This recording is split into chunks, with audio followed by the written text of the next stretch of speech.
Quand j'étais petite, je venais souvent à Cerdon pour rendre visite à mon grand-père et à ma grand-mère.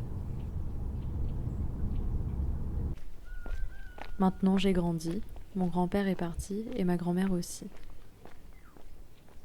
Mais ces dernières années, j'ai rencontré Hervé, un ouvrier agricole et viticulteur avec qui je fais les vendanges l'été.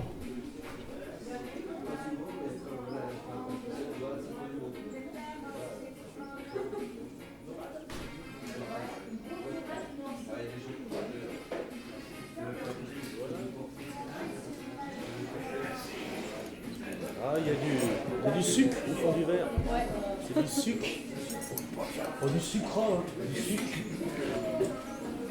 Le sucre, c'est dans le café. Et le sucre, c'est quoi? C'est qui va, Bob? Le sucre, c'est le dépôt. On appelle ça vin du sucre. Ouais. Hervé, c'est un personnage haut en couleur, il vit à fond la caisse, à 1000 à l'heure. Bon, vous êtes prêts, les jeunes, là? Ah, les jeunes, vous avez ou pas? Ouais. Bah, je vais être connu. À l'entendre, Hervé n'a pas d'attache, mis à part ce lieu, Cerdon.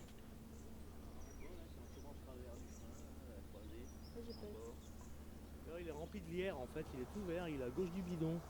Tu sais, t'as le mur en pierre, le petit mur G, et puis t'as un truc bien vert. Ah bah, l'arbre, il a pas mis.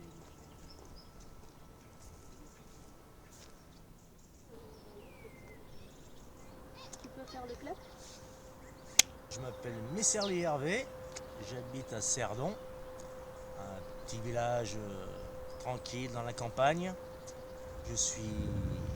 J'étais serveur de métier, j'ai fait 18 ans et demi d'école hôtelière. Et j'en avais marre de travailler, on va dire, le week-end, les jours fériés. Et du coup, après, je me suis lancé dans les vignes. Donc, prendre filmer comme ça, Non, on va on tricher. s'en fout. On va- Après, quand je vais taper la boule, je vais en rater une, je vais en rater une deuxième, je vais taper la boule. on Paf, va- c'est on là, elle va mettra quel t'enregistrer. moment où tu Bah vas- ouais. tu vas tout gagner. Contre, ça, T'inquiète. les boules vont être froides. Oh, l'église, regarde avec le soleil.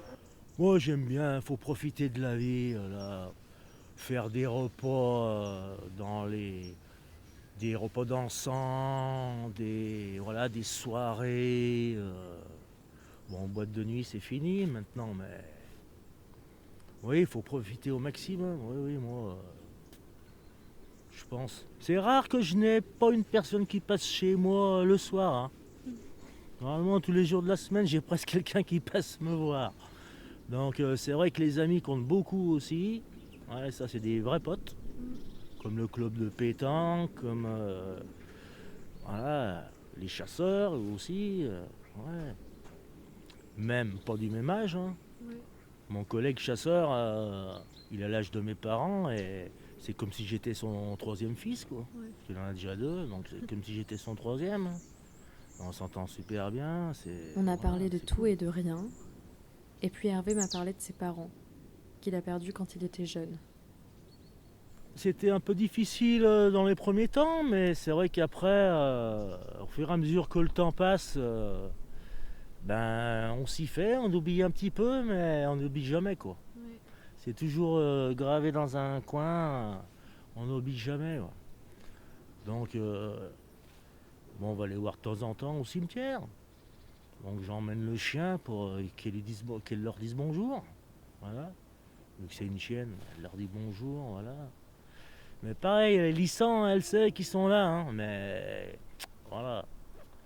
Bon, maintenant, elle s'y est fait, je pense plus qu'elle pense à eux, mais moi, j'y pense de temps en temps.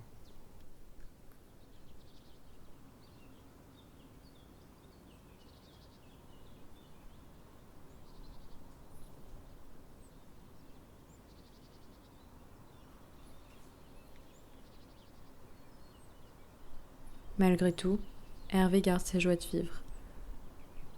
Il continue à rire et à sourire.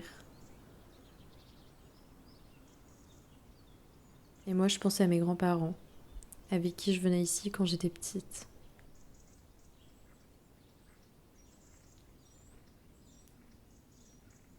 Et je pense à toutes ces années où tant de fois je suis venue ici toute seule, dans l'espoir de les retrouver.